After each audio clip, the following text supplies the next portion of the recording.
Today we're going to look at two different theories of the way that bonding works. One theory says that bonds are created using the valence electrons in their orbitals, and the second theory says that they are created using what are called hybrid orbitals. The valence bond theory really breaks down pretty quickly in that it doesn't work, and so what we want to be able to do in AP Chemistry is explain why this theory is inaccurate. So that's why we'll look at it and then kind of look at the holes, and then we'll look at the hybrid orbital theory and how it kind of fills in the gaps that the valence bond theory leaves behind. The valence bond theory combines Lewis' theory of filling the octets. So if you think about the Lewis structure, we're trying to fill those octets by sharing the electrons. It combines that idea with the idea of the electron configurations. So if you think about drawing the atomic orbitals, like your 1s, your 2s, etc., we're combining that idea with this idea of filling the octet. The valence bond theory, what it's saying is that this bonding occurs by overlapping the atomic orbitals. So perhaps the 2s orbital from one atom is overlapping with the 2p of another, and the electrons are going between those two orbitals, for example. So we'll see some images, kind of how might this occur. Right? Our first example here is with boron trifluoride. And so if you look at boron, boron has this orbital notation or electron configuration. So these three p orbitals here all seem to need some more electrons in them in order to fill boron's octet. And then in fluorine, you have this 2p orbital here that seems to need this one more.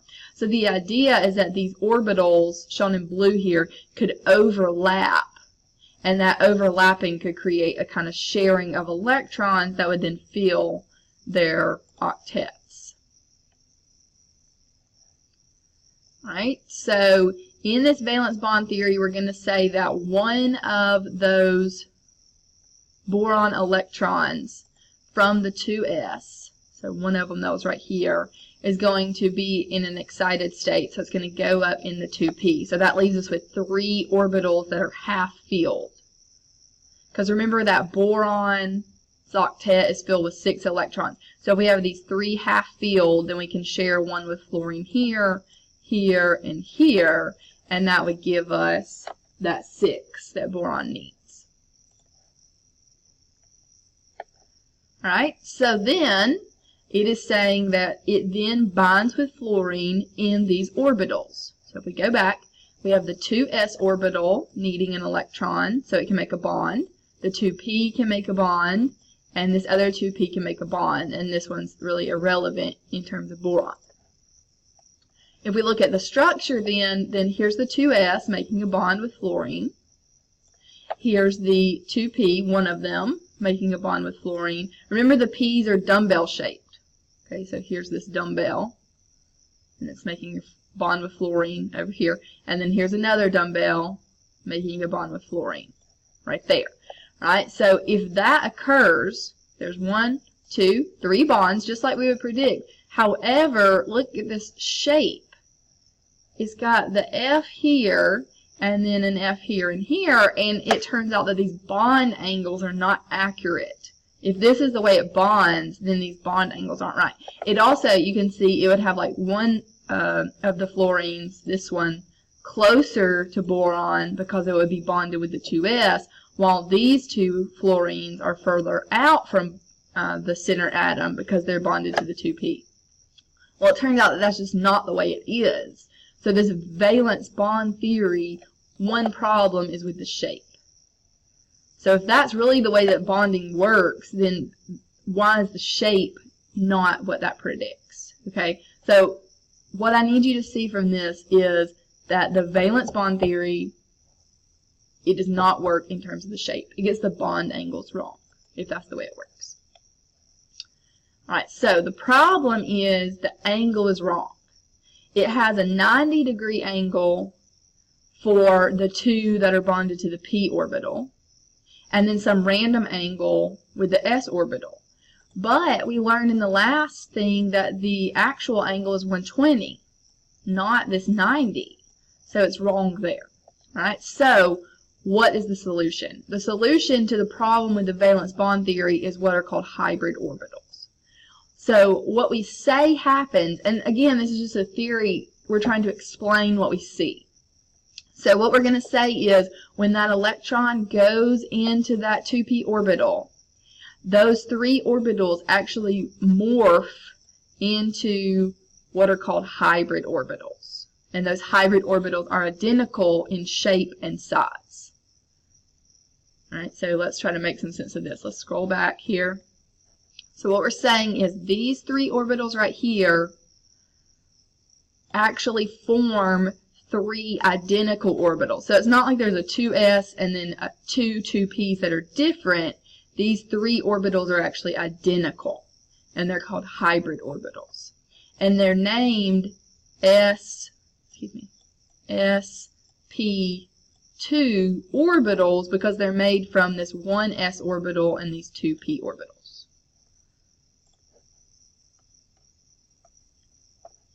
Alright, and here's kind of what they would look like. So if you have the 2s orbital and the two 2p orbitals, they're going to morph or hybridize into three identical sp2. And the exponent just tells you that there's two p orbitals involved in this hybridization.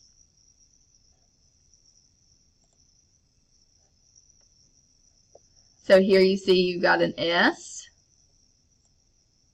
and then your two p orbitals, and they're all going to combine and kind of spit out these three sp2 orbitals. And you can see that the sp2 orbitals, they still look mainly like p orbitals, but they have a little bit of that s character in the center, more so.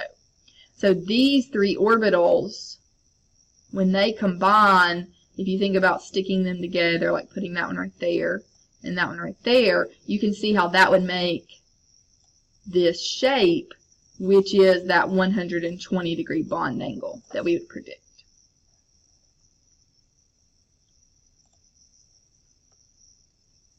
Okay, let's look at a different example. So in carbon tetrahydride, or methane as it's called, CH4, we have our hydrogen, which needs an electron right here, so it's going to use its 1s orbital. That's the only one that it has. Alright, then carbon has these orbitals available, and it's making 4 bonds. So we're going to take this electron here and move it into that orbital. So now we have these 4 orbitals that we're going to use to bond with 4 hydrogens. So one hydrogen can go there, one can go there, one can go there, and one can go there. But we know that it's not going to be the s orbital and then the 3 p's like they're different. They're going to all come together and hybridize to make 4 identical orbitals because it needs 4 bonding areas. And those 4 orbitals are called sp3 orbitals, and that exponent is 3 now because we use 3 of the p's to make those. Okay, so sp3. Alright, you can kind of see what this looks like. These are your 4 sp3 orbitals. So you've got 1, 2, 3, 4, and these have the correct bond angle of 109.5, which we predicted in the last lesson for tetrahedral. Alright, what about if there's lone pairs, like in a structure like water? So let's think about water. You have the oxygen, the 2 hydrogens, and then your lone pairs. Okay, so let's talk about valence bond theory first. We know that's the one that's going to kind of break down. So let's say, okay, here's oxygen. It needs 1 electron right here in this 2p and 1 in that 2p. So it could accept 1 electron into each of those p orbitals and then leave its lone pairs in the s orbitals. If that is what happens, then we would predict this kind of overlap. So you've got each of these hydrogens going into these p orbitals. Okay, like you see there. And what angle did that look like? Well, that looks to me like a 90-degree bond angle. But I thought we said that this bent molecule had an angle around 104. So the valence bond theory gets that angle wrong. Okay, this is just not working. That's why we need the hybrid orbitals. So the bond angle is wrong. If we're using this valence bond theory, then it predicts the bond angle to be 90, but we know that it's around 104.5. So the shared electrons are not where we think they are in the valence bond theory. So what is going on? We need to do something with our orbital shape. Okay, our orbital shape. Let's look at what we can do with that. So let's try hybridizing it. Okay, so let's take all these orbitals. This is the 2s and the 2p for oxygen. 2s and 2p for oxygen, and there's 3 of those 2p's, and we're going to put them together to make sp3, and then we'll put our hydrogens in. Okay, unlike the carbon, we didn't like move any electrons around. We just took all our orbitals here and hybridized them. So now we have these sp3 orbitals. 2 of them have your lone pairs. So these are the 2 with your lone pairs. And then 2 of them are bonded to hydrogen. So you see that there. If this is what happens, that would be the bond angle, and that's correct. So hybridizing these orbitals, instead of having separate s and p orbitals, kind of sticking them together and morphing them into these new orbitals, predicts the correct shape.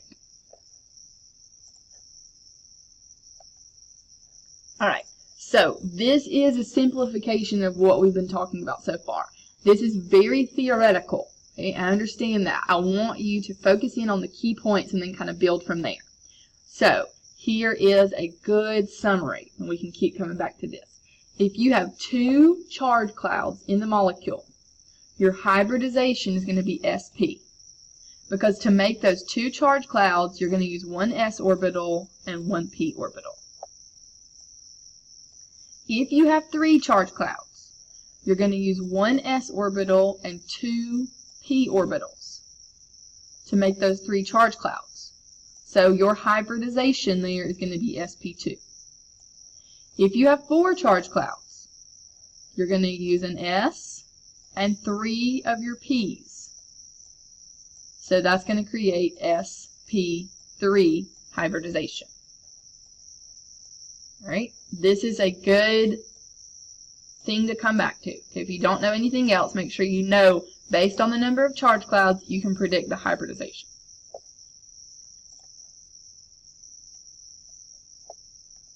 Alright, now let's look at some examples of this. I got some like videos and stuff that can hopefully make a little bit more sense of this. Alright, I'm going to play this simple example.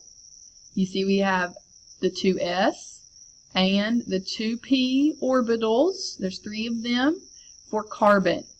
Okay, this is a carbon molecule. The valence orbitals of carbon are the 2s orbital and the 3 2p orbitals. When these atoms form methane, their orbitals are thought to hybridize to form 4 equivalent orbitals. Because each hybrid orbital for the carbon atom is composed of 1 part s orbital and 3 parts p orbital, they are called sp3 orbitals. The energies of the hybrid orbitals are the average of the original atomic orbitals. A methane molecule forms when 4 hydrogen atoms form sigma bonds to the sp3 hybrid orbitals of the carbon atom. In this example, we'll see the 3 different hybridizations. So let's start with the sp. This hybridization occurs when we need 2 charge clouds. So we're going to take 1 s and 1 p and mix those, and we'll get these 2 sp orbitals. that you see in purple. Now you still have the 2 p orbitals remaining that aren't being hybridized. So you have 2 unhybridized p orbitals, and then you have your 2 hybrid orbitals to make your 2 charge clouds. Notice that these 2 hybrid orbitals are in a straight line, because if you have 2 charge clouds, your shape is linear.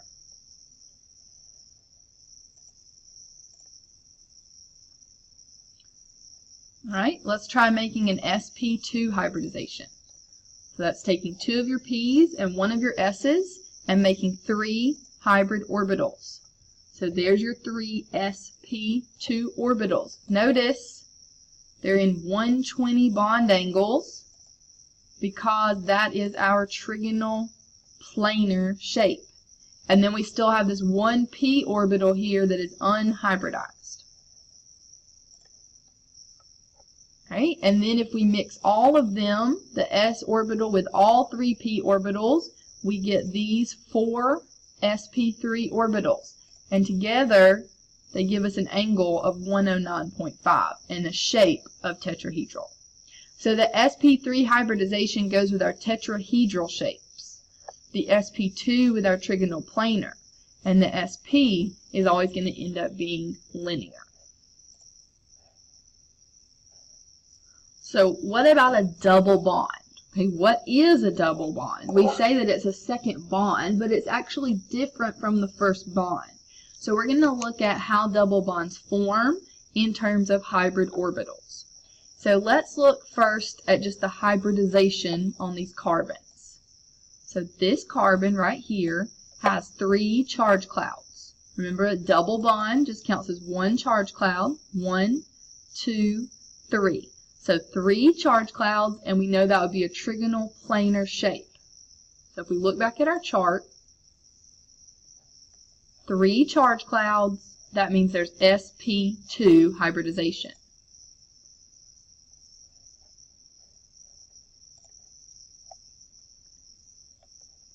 That's what you see here.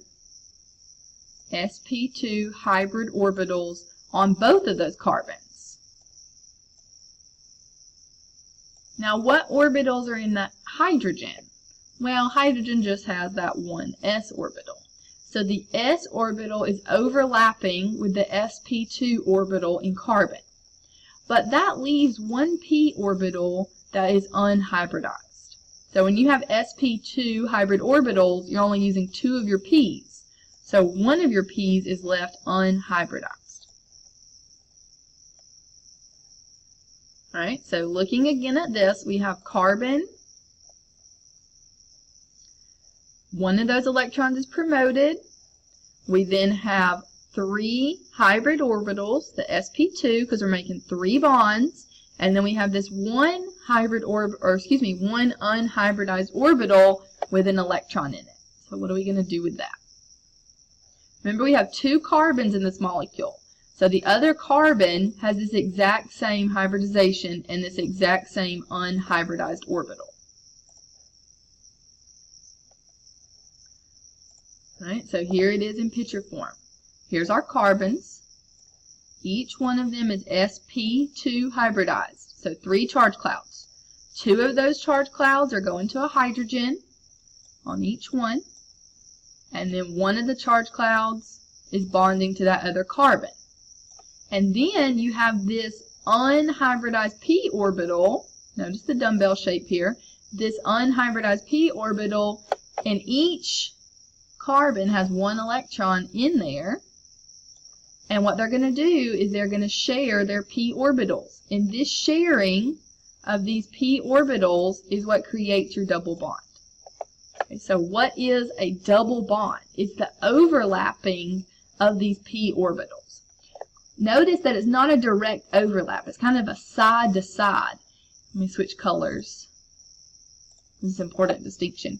Right here, this is a really clear direct overlap of our orbitals. Same thing with hydrogen. We're directly overlapping those orbitals. When those orbitals directly overlap, like you see here in these bonds, that is called a sigma bond. I'm going to get rid of my drawing here to point this out better.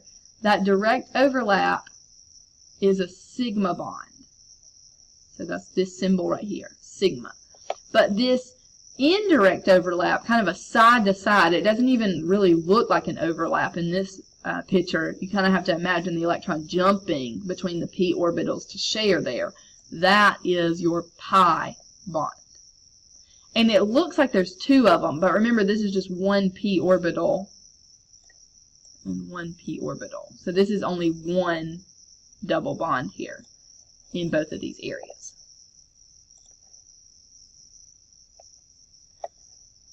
If you have a single bond, that is a sigma bond.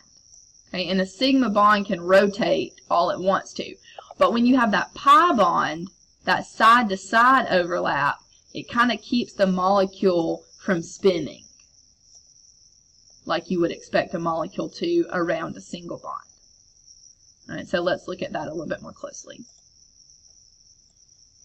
All right, we're going to look at the bonding in 3 different carbon-hydrogen molecules to get an idea again of these sigma pi bonds. So let's start out with C2H6. First, consider the Lewis structure of ethane. Counting the number of VSEPR pairs of electrons around carbon 1, we find 4 VSEPR pairs. That would be 4 charge clouds. We count 4 VSEPR pairs around carbon 2. Or 4 charge clouds. The VSEPR model predicts that the geometry about each carbon atom is tetrahedral.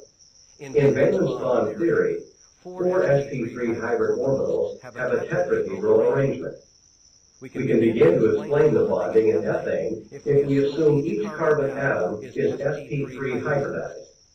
Each hybrid orbital will contain 1 valence electron, accounting for the 4 valence electrons of each carbon atom.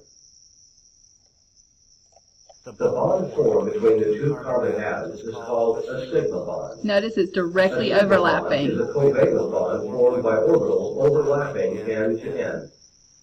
The electron density is concentrated between the nuclei of the bonding atoms. In this sigma bond, 2 electrons are shared between the carbon nuclei. When we add the hydrogens, the remaining 3 sp3 hybrid orbitals on each carbon form sigma bonds by overlapping with hydrogen 1s orbitals.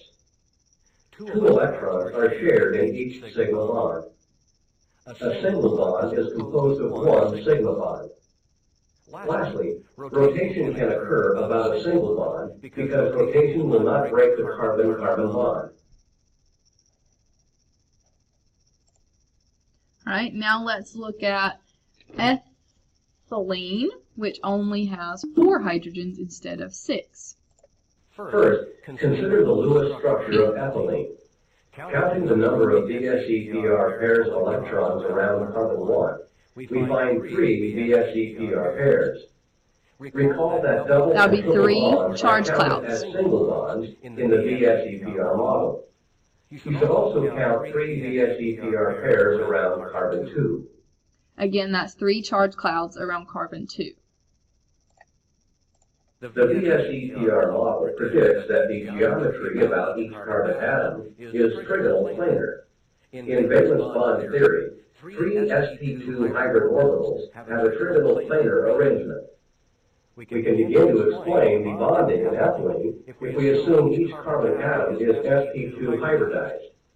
Each hybrid orbital will contain 1 valence electron, meaning that for each carbon, we have accounted for 3 of its 4 valence electrons. So these carbons each have 3 charge clouds. So they're sp2 hybridized, making 3 orbitals, each orbital with 1 electron. But we know carbon has 1 more valence to account for. So we'll see how that occurs. The bond formed between the 2 carbon atoms is called a sigma bond.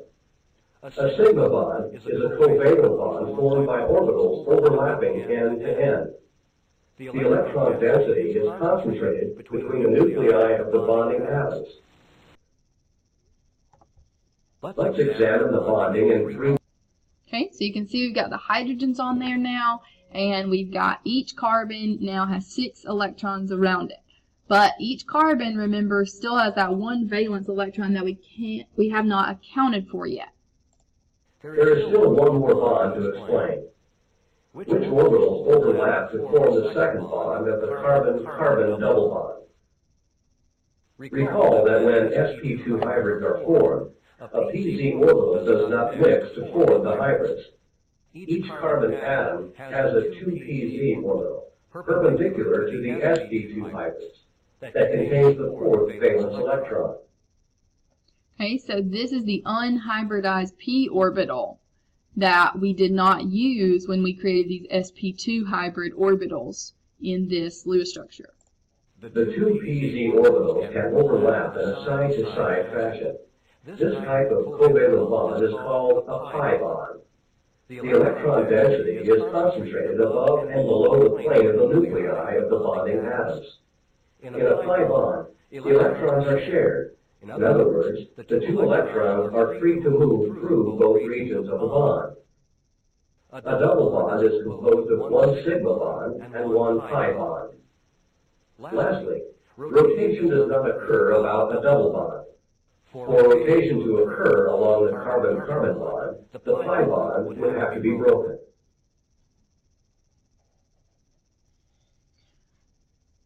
Right, so you saw from the example that that double bond that's created from that pi bonding, that overlap side to side, creates an atmosphere where the molecule cannot rotate.